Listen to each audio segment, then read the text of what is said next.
पवित्र स्थळ श्री शिव मंदिर प्रांगणामध्ये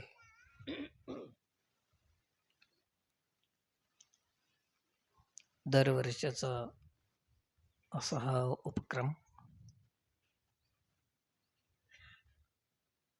निमित्त घेऊन आजचा हा सत्संग सोहळा या ठिकाणी साजरा करण्यात येत आहे. विषयी प्रवेश करण्यापूर्वी आदिनाथ गुरु अशा या भगवान शंकराला करसा वचसा मनसा शिरसा उरसा वंदन करून जमलेल्या समस्त भाविकांनाही प्रणाम आहे.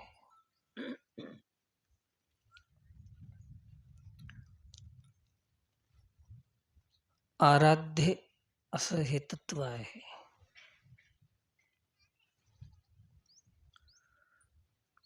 माणसाच्या जीवनामध्ये तुम्ही आम्ही सगळे जीवदशेला प्राप्त झालेले आहोत. अर्थात शिवतत्वातून अर्थात शुद्ध तत्वातून जेव्हा आपण खाली आलो, जन्माला आलो, तेव्हा आपण जीव झालो. जन्माच्या आधी आपलं ठिकाण कोणतं आहे? शिव आहे. शिव म्हणजे शुद्ध तत्व. शुद्धोहम बुद्धोहम. अशा शुद्ध तत्वापासून तुम्ही आम्ही अंश रूपाने जन्माला आलो. जन्माला आलो म्हणजे इथं आल्यानंतर आम्ही सगळे व्यसनांनी बरबटून गेलो. संसार हे व्यसनाचं केंद्र आहे. संसाराच्या अंगी अवघीच व्यसन आहे.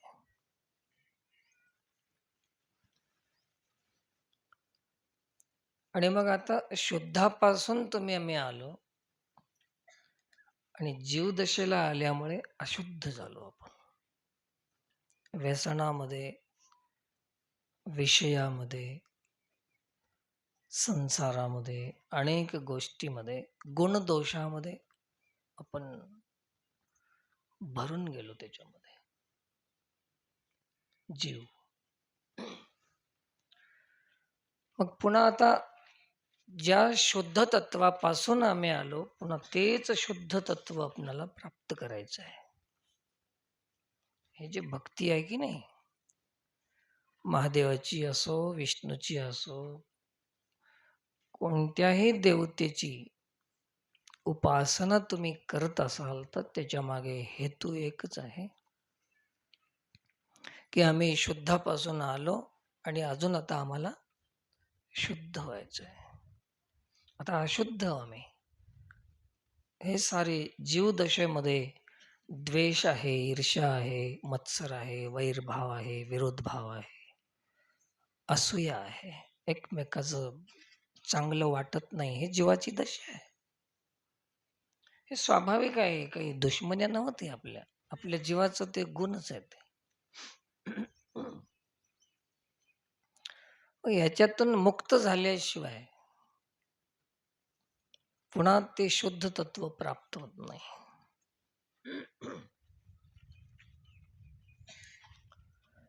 तुम्हाला माहित आहे की आकाशातून पडणाऱ्या पावसाचा थेंब शुभ्र पांढरा शुभ्र असा रंगाचा मोत्यासारखा पाण्याचा थेंब, ते वरून जेव्हा खाली पडतो, जेव्हा त्याला जमिनीचा संपर्क होतो, धूळ माती इत्यादी गोष्टीचा संबंध लागतो, तेव्हा पांढरा शुभ्र मोत्यासारखा असलेला तो थेंब मलिन होऊन जातो. बस तद्वत परब्रह्मातून शिवतत्वातून आलेला हे जीव जेव्हा तिथून येतो तेव्हा शुद्ध राहतो. आणि इथं संसारात आला मायामध्ये की मलिन होऊन जातो.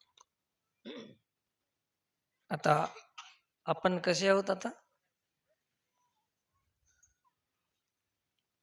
कबूल आहे तुम्हाला? मलिन म्हणून घेऊ वाटत नाही, पण इथं आल्यावर मलिन झाल्याशिवाय तुम्हाला म्हणून जरी घेऊ वाटणं गेलं तरी कसे आहो आपण? मलिनच आहोत. म्हणून घ्यायची इच्छा होत नाही कोणाची, त्याला काय करणार? तर हे मलिनता आहे. आपल्याला समजते की आपल्या मनामध्ये या समाजामध्ये सर्वांच्या हिताची चिंता आपल्यामध्ये आहे का? शुभ कामना आहे का? कधीच कोणाचं अशुभ चिंतन येणार नाही का? येत नाही का? हे आपल्याला माहित आहे. त्याच्यावरून तुम्ही तुमचं परीक्षण करून घ्या की आपण मलिन आहोत की शुद्ध आहोत. कशा कशानं हे जीवन भरून गेले. कपट आहे, द्वेष आहे, ईर्ष्या आहे, मत्सर आहे, वैरभाव, विरोध भाव. हा हा हा. आपलं अंगण झाडायचं आणि दुसऱ्याच्या अंगणात लोटायचं. काय भरून गेला कचरा. किती अशुद्ध झालंय. आपलं जे काही निजता आहे, आपलं निजरूप आहे, निजस्वरूप आहे, त्याचं विस्मरण झाल्यामुळे हे असं झालं सगळं. मलिनता कशामुळे येते? आपल्या स्वरूपाचं विस्मरण झालं की त्यालाच मलिनता येते आणि त्यालाच अज्ञान म्हणतात. अगापै पंडकुमरा आप आपणया विसरू जो धनंजया तेची रूप यया अज्ञानासी. तेच तर रूप आहे. महाराज झालं तरी कीर्तन करता येते, परंतु निष्कपट होता येईना त्याला, निर्दोष राहता येईना त्याला. तुम्ही आम्ही उगा मानता महाराज लोकायला, ते गोष्ट वेगळी. तुमच्या आमच्या मान्यतेला काही अर्थ नाही. मानणं वेगळं आणि असणं वेगळं. म्हणून ही जीवदशा आहे. शिवाजवळ कार्यक्रम ठेवण्याचं कारण जीवदशा मलिन असल्यामुळे शुद्ध होण्यासाठी एकच मार्ग आहे, शिवाराधना.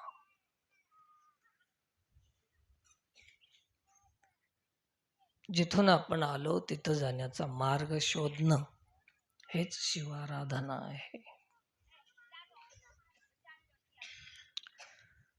अशा मलिन जीवाला, मलिन माणसाकडून अपराध होतात, दोष होतात, चूक होते, पाप होते, अन्याय होते, अनीती होते, अत्याचार होते, व्यभिचार, दुराचार, सगळ्या गोष्टी होतात.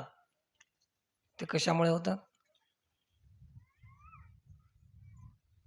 मलिनतेमुळे, जीवदशेमुळे होतात. मग आता इथं कोण शुद्ध आहे? आता कोणाच्याच मनात अशा गोष्टी नसतील असं शक्य आहे? असंभव. महाराज होऊ द्या, कीर्तन करू द्या, काही करू द्या, पण जीव आहे ना शेवटी. परंतु आपणाला अधिकार दिलेला आहे, आपणाला एक हक्क दिलेला आहे की शुद्धातून आलो आणि शुद्धात जाण्याचा अधिकार आपला आहे. पुन्हा परत शुद्ध होण्याचा अधिकार दिलेला आहे देवाला. हे मनुष्य विवेक प्रधान आहे.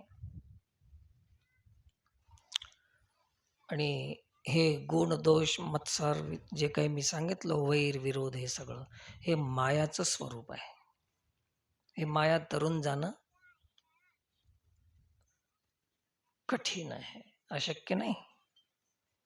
हे माया तरून जाणं कठीण आहे. मग जीवाचा उद्देश असावा की माया तरून जायचं आहे. जीवाकडे स्वातंत्र्य आहे उद्देशाचं. कोणता उद्देश ठरवायचा याचं स्वातंत्र्य आहे, परंतु सामर्थ्य नाही. माझे शब्द कोण ऐकालेत मला माहित नाही, पण जीवाकडे स्वातंत्र्य आहे उद्देश ठरवायचं, पण सामर्थ्य नाही. तरुण जाण्याचा उद्देश तुम्ही ठरवू शकता, पण सामर्थ्य नाही. मग उद्देश जीवाचा असावं आणि सामर्थ्य शिवाचं घ्यावं, तरुण जाण्यास सोपं जाते. हरी हरी तुम्ही म्हणारे सकळ, तेने माया जाळ तुटतील. फक्त उद्देश आपला बनाव, मला तरुण जायचं आहे.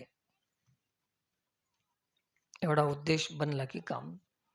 सामर्थ्य परमात्माचं आहे, स्वातंत्र्य तुमचं आहे. कोणता उद्देश ठरवायचा, काय ठरवायचं याचं स्वातंत्र्य आहे, परंतु ते करायचं सामर्थ्य आपल्यामध्ये नाही.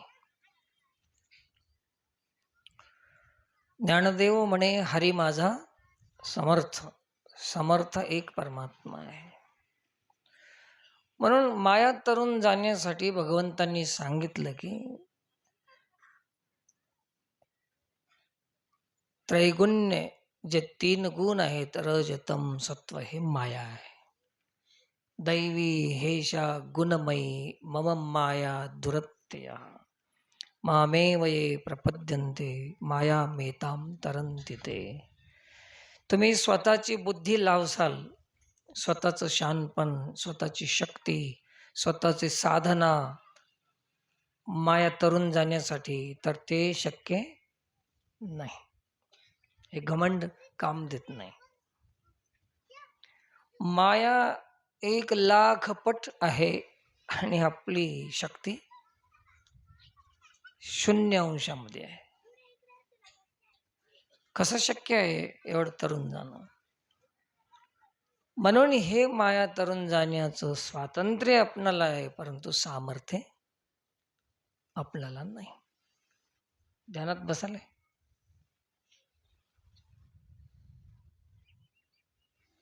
यायला लक्ष. स्वातंत्र्य आहे पण सामर्थ्य नाही. त्या सामर्थ्यासाठी आपणाला शिवतत्वाकडे यायचं आहे, शिवाराधना करायची आहे. हे भजन साधन करण्याचा अर्थ की हे परमात्मा, तरुण जाणं माझं सामर्थ्य नाही, पण तू मदत कर. हे हरी, हे नाथ, हे गोविंद, हे शिव, हे परमात्मा, हे ईश्वरा, हे प्रार्थना करावं लागते. पण मग देवाला माहित होते की कोण्या उद्देशानं आपणाला हाक मारते, आणि त्या उद्देशाची पूर्ती करण्याचं सामर्थ्य परमात्मा देते, ते आपल्याकडे नाही. असं हे शिवतत्व आहे. आणि जसं जसं परमात्मा आपणाला जवळ घेईल तस तसं आपल्यातली ही माया कमी होत जाते. माया म्हणजे हेच गुणात्मक राग, द्वेष, ईर्ष्या, मत्सर, वैरभाव, विरोध, कपट, अमोक तमोक भानगडी आपल्यातल्या कमी होत जातात. समजायचं की ह्या गोष्टी आपल्यामध्ये कमी होत असतील तर आम्ही हळूहळू देवाच्या दिशेनं चाललेले आहोत. याच्याची त्याला शोधता येते. याच्यासाठी काही मीटर, दवाखाना, एक्सरे काही गरज नाही. स्वतःला समजून घेण्याचं स्वातंत्र्य आहे प्रत्येकामध्ये.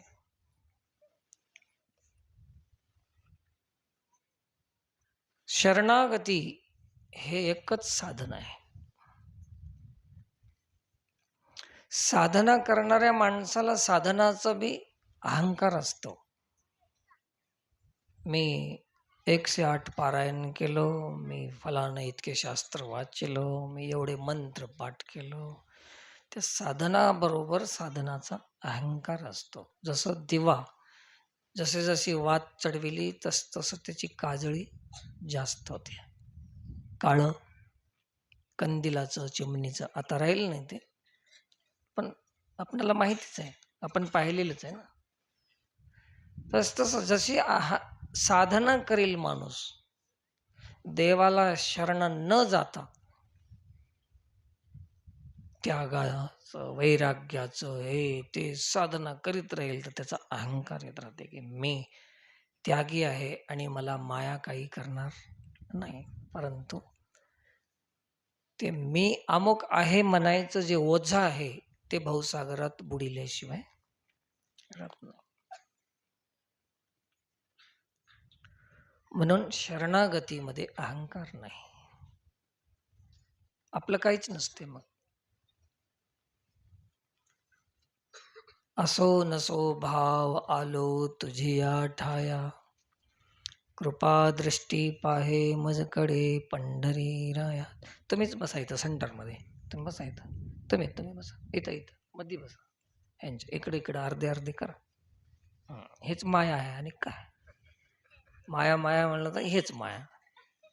चित्ताला क्षोभ, विचलित करणं, सगळ्यांचे मन चंचल बनवून टाकते, हेच माया.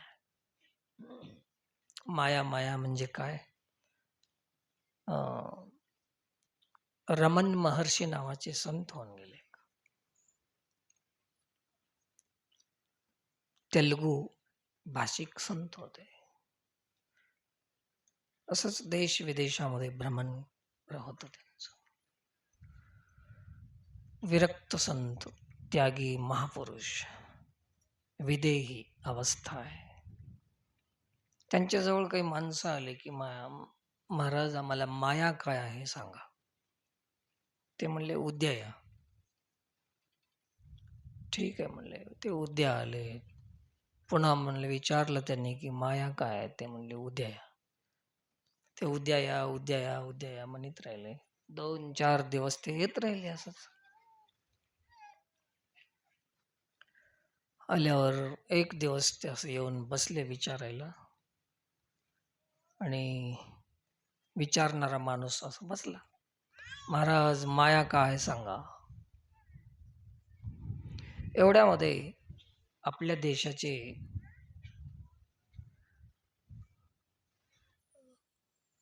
सर्वेपल्ली राधाकृष्णन कोण होते? राष्ट्रपती होते. आदर्श शिक्षक म्हणून आपल्या देशामध्ये प्रसिद्ध आहेत ते. माहित नाही त्यांनी कोणती परीक्षा दिली होती, पता नाही, पण आदर्श शिक्षक होते आणि ते राष्ट्रपती झाले. ते महाराजांच्या दर्शनासाठी आले. ते रमण महर्षीच्या दर्शनाला आले आणि त्यांच्या माग त्यांचा काफिला म्हणजे त्यांच्या सोबत राहणारे लोक राहतात. राजकीय नेता 5, 50, 100 लोक त्याच्या मागे आले. इथं प्रश्न करणारा आणि दुसरे 50 लोक तिथं बसून होते. ते आले, महाराजांचं दर्शन घेतले, त्यांची काय चर्चा होती ते झाली आणि ते परत निघून गेले त्यांच्या कामाला. ते निघून गेल्यानंतर तिथं बसलेले जेवढी संख्या होती ती त्यांच्या मागे सगळे निघून गेले. एकटाच राहिला. कोण? प्रश्न विचारणार. तेव्हा त्यांनी उत्तर दिले की ती माया काय आहे, माया काय म्हणत होता. सिंग हेच होय माया. कोणते? जे माणसाला घेऊन जाते, जे आकर्षित करते, जे आकृष्ट करते. मनःष्ठानींद्रियाणि प्रकृतिस्थानी कर्षति. प्रकृती अशी आहे की ते आकर्षित करून घेते. ज्या ज्या गोष्टी तुम्हाला आम्हाला आपल्या मनाला आकृष्ट करतात, देवापासून वडून घेतात, चंचल बनवतात, त्या सगळ्याच गोष्टी माया आहे. मग धन असेल, संपत्ती असेल, पद पदवी, सत्ता, सन्मान, मोठेपणा, पद पदव्या, हे सगळ्या गोष्टी माणसाला आकृष्ट करतात. सगळ्याचं मन तिकडं वडत राहते. आपणाला पदवी मिळाली पाहिजे, आपणाला मोठेपणा मिळाला पाहिजे, आपणाला सन्मान झाला पाहिजे, आपणाला आहेर केलं पाहिजे. हे सगळे ओढत राहतात गोष्टी. हे काय आहे सगळं? हे माया. आता सांगा, या मायापासून वेगळा कोणी आहे वाचून? कोणी शक्य नाही. मग या मायेचा नियंता कोण आहे? तर ईश्वर आहे. माया नियंता ईश्वर. म्हणून त्याला शरण जावं लागते आपण. सांभाळी सांभाळी आपुली हे माया, आम्हासी का भयभीत केले. हे देवा, हे तुझी माया आहे. जे जे समोर यायलंय हे सगळी तुझी माया आहे. मान सन्मान सत्कार जे काय असेल ते सगळं माया आहे. वस्तू पदार्थ व्यक्ती पद पदवी सगळे माया. आणि या मायेतून कोणी बाहेर पडलं नाही. अनिवार्य आहे माया. मम माया दुरत्या, दुस्तर माया आहे. सगळे त्याच्यामध्ये पडू नये आपण. आता एक गोष्ट तुम्हाला सांगायचं आहे मला, की मायातून तरुण जाण्यासाठी देवाकडे यायचं. परंतु सध्याच्या काळामध्ये आज परिस्थिती अशी आहे, की देवाकडे जरी आला तरी मायाच मागून घेण्यासाठी येते माणूस. मायातून तरुण जाण्यासाठी कीर्तन जरी केला, मायातून बाहेर पडायसाठी का माया वाढवायसाठी? सत्संग, कीर्तन, परमार्थ, पोथी, पुराण, भजन, नमस्कार पाया पडायला आलं तर बी हे देवा, म्हणजे 1,00,000चे 10,00,000 होऊ दे. म्हणजे माया तरण्याचं लक्षण आहे की माया वाढविण्याचं? आता ह्याच्यासाठी तुम्ही माझं ऐकतच जाऊ नका कोणी. माझ्या प्रवचनाचा आता तुम्हाला काहीही उपयोग नाही. याच्यासाठी ठरलंय आता की आपले प्रवचन नको आहेत. कोणाला आवडेल आता ही गोष्ट माझी? शक्यच नाही. कशाला आणलं ह्याला वाटतं? त्या मायामध्ये आपण एवढे परफेक्ट झालेले जीव आहोत की तेच पाहिजे आपल्याला, दुसरं नकोच. हे सगळी मायाच होय. आता काय ह्याच्यातून बाहेर निघणं शक्य नाही.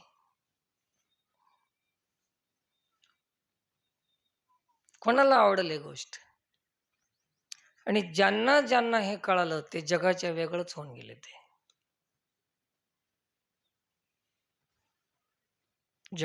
जगाचा संबंध त्याच्याशी राहिलाच नाही. म्हणून ईश्वर सर्वभूतानां, प्रत्येकाच्या हृदयामध्ये प्रतिष्ठित ईश्वर आहे. भगवान शंकर आहे, महादेव आहे. आणि तुम्ही नेहमीच त्या हृदयस्थ भगवंताला शरण जा. ती नेहमीच तुमचा सांभाळ करीत राहते आणि सांगत राहते, हे ठीक आहे, हे ठीक नाही. ही व्यवस्था आहे प्रत्येकाच्या हृदयामध्ये. पण आपण हृदयापर्यंत पोहोचत नाही. सर्वांचा दृष्टिकोन बहिरंग दृष्टिकोन आहे. परमार्थ अंतरंग आहे. अध्यात्मामध्ये अंतरंगच अधिकारी आहेत. अध्यात्मशास्त्री ये अंतरंगची अधिकारी ये. अध्यात्मशास्त्रामध्ये कोण अधिकारी आहे? जे अंतरंग झालेले आहेत. आणि आम्ही सगळे बहिर्मुखी आहात. बाहेरलंच माहीत. हेच पूजा पाठ भक्ती हे पसारा बाहेरलं सगळं माहीत आहे. परंतु आपल्या जीवनामध्ये तत्वतः परमात्माचं पूजन कसं करावं, दर्शन कसं करावं, परिवर्तन काय झाले का, याच्यावर कोणाचंही लक्ष नाही. आम्ही पूजा केलो, भक्ती केलो, पाणी घातलो महादेवाला, मग आमच्यात फरक कशात पडला? लोक सांगतात फरक. महाराज, आम्ही महादेवाला पाणी घातल्यावर 1 वर्षामध्ये आम्ही करोडपती झालो. काय झालं? हे फरक सांगतात. पण असं कोणी सांगलेलं आतापर्यंत माझ्या जीवनात भेटलं नाही की महाराज मी महादेवाची भक्ती केलो आणि संसाराची रुची कमी झाली माझी. एक बी भेटला नाही अजून. आणि भेटते की नाही काहीच पत्ता नाही. मागे कुठतरी सांगितलं मी कीर्तनामध्ये की देव ज्याच्यावर प्रेम करते त्याला सर्व संसार देऊन टाकते. सत्ता, संपत्ती, प्रतिष्ठा, मान, सन्मान, आदर सगळं मिळते. एक एक काय देवाचं प्रेम आहे तुमच्यावर.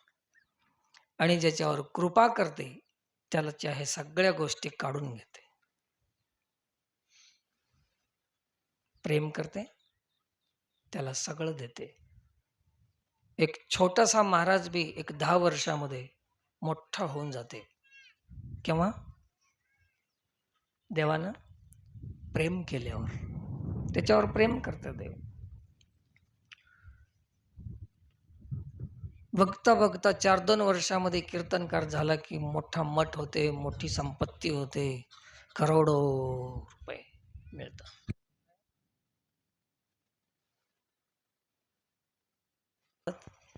नाही सांगणं गेलं तरी ऐकू आलं. आणि ते विचारतानाच माईक बंद झालं. हे माया.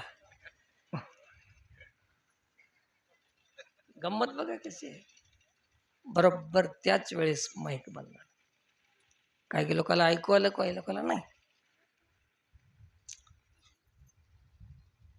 कारण की तुम्हाला कृपा आवडतच नाही. आणि म्हणून तुकोबराय सांगतात, कृपा कराल ते थोडी, पाया पडिलो बराडी. तुम्ही विश्वनाथ दीन रंग मी अनाथ, कृपा कराल ते थोडी, पाया पडिलो बराडी.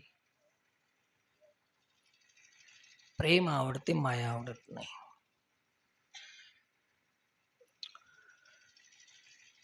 आणि ज्याला कृपा होते ते तरुण जाते. ज्याच्यावर देवाचं प्रेम होते ते भवसागरात पुन्हा जन्म मरणाच्या चक्करमध्ये पडते. पुन्हा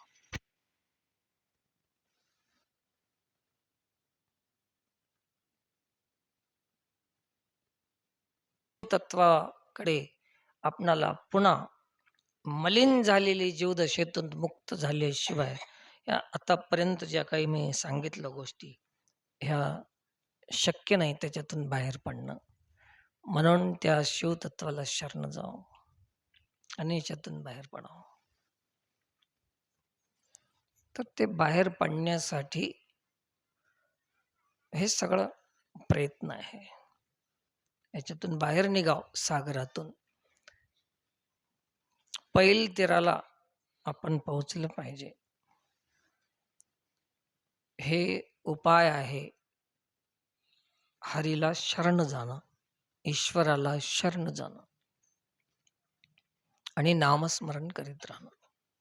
याच्याशिवाय काही उपाय नाही. अजून एक सांगतो तुम्हाला की जेवढं प्रदर्शन आहे तेवढं लोकाच्या संबंधात आहे आणि जेवढं दर्शन आहे ते देवाच्या संबंधात आहे. आपल्याला काय आवडते, प्रदर्शन की दर्शन? प्रदर्शन माया आहे आणि दर्शन ब्रह्म आहे. आपण जे जे काही प्रक्रिया करतो की नाही परमार्थामध्ये, भजन पूजन नामस्मरण, हे आपलं काय म्हणतात अभिषेक पूजा पाणी घालणं वगैरे, हे सगळं हे सर्वांना दिसतंय, लोकांना दिसतंय. ज्या ज्या वेळेस आपली साधना जेवढी बाहेर दिसेल तेवढं त्या साधनाचं पुण्य संपून जाते. शास्त्र आहे. यालाच दंभ असा शब्द आहे ज्ञानेश्वरीमध्ये. गंमत सांगलो तुम्हाला, मजेदार गोष्ट आहे. दंभ धर्म, वयाची उपाधी दंभ धर्म. जेवढं जेवढं दिसायचं आहे तेवढं तेवढं दंभ धर्म आहे. म्हणून संतांनी कधीही दाखवलं नाही. आपली साधना दाखवू नये आपण. पण आपणाला दाखवल्याशिवाय मनच लागत नाही. मग काय करणार? आहे की नाही? आता एवढे मोठे-मोठे कार्यक्रम ठेवणं म्हणजे दिसायसाठीच राहतात. दाखवायसाठी राहतात. इतकं पारायण केलं. आता एक उदाहरण सांगतो, की जसं आपण तीर्थयात्रा करून येतो.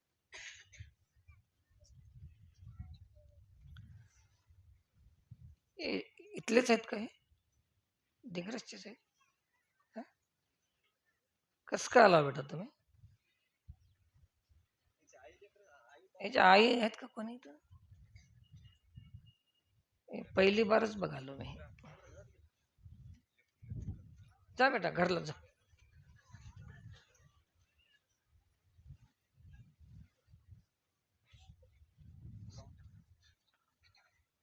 जा, जा. घरी जा. चॉकलेट खा जा. जा तू गेल्याशिवाय बोलच ना जा.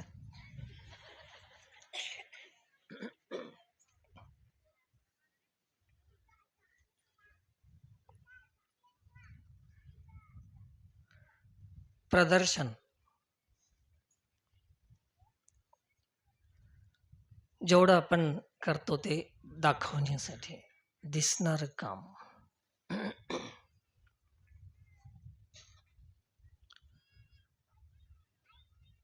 जेवढं दिसतंय तेवढं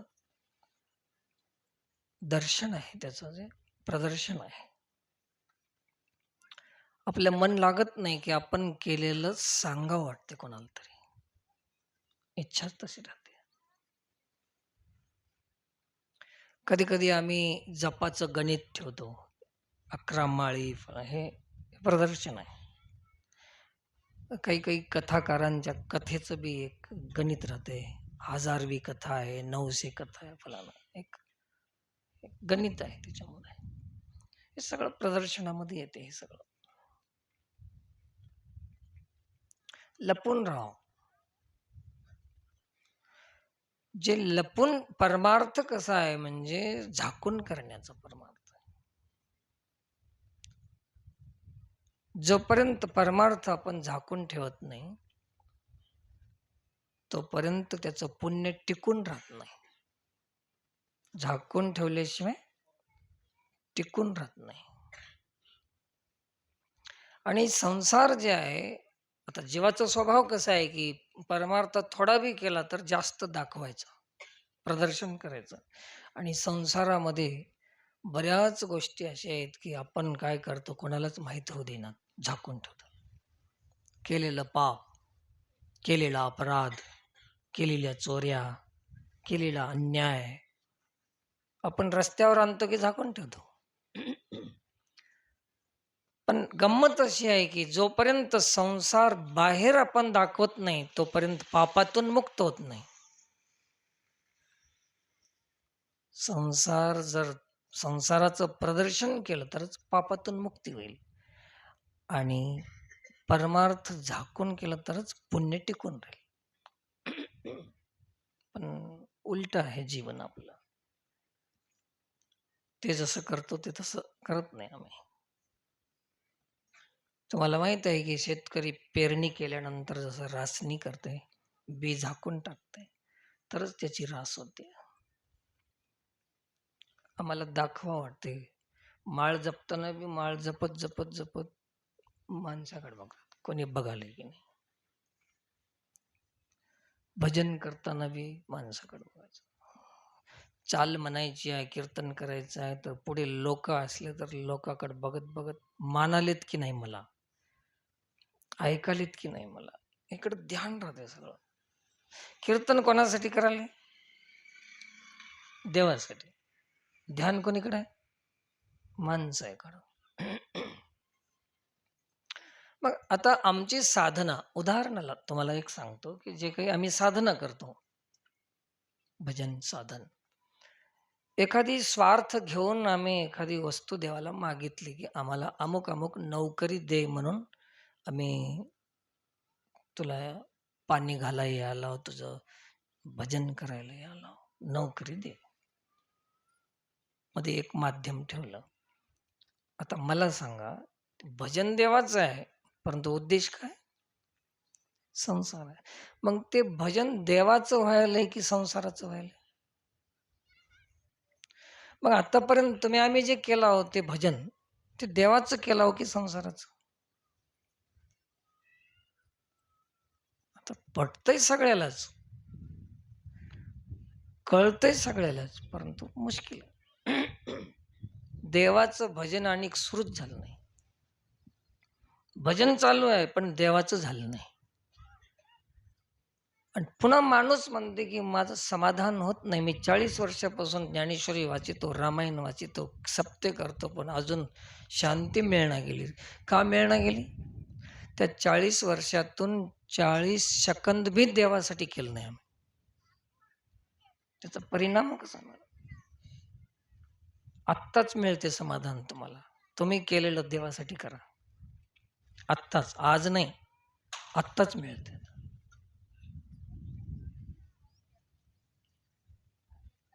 हां, हां.